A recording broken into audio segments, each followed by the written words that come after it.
Hello guys, ayan bihisan ko si Lola. Ito na pala yung last day ko na pagbihis sa kanya mga guys. Fly high Lola, rest in peace. So nakapagpahinga ka na talaga. Kasi sabi mo pagod ka na rin. Okay, yan na. Nakapagpahinga ka na. Mamimiss ka namin Lola. No? So hindi ko na-experience sa family relatives or sa mga kakilala or ano ba na naka-actual guys, dito ko talaga naranasan sa sa Taiwan.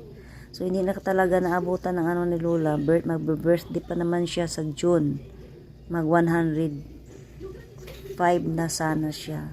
So hanggang dito na lang talaga siya mga guys. Ayan. Pagod na rin talaga siya. Ayan.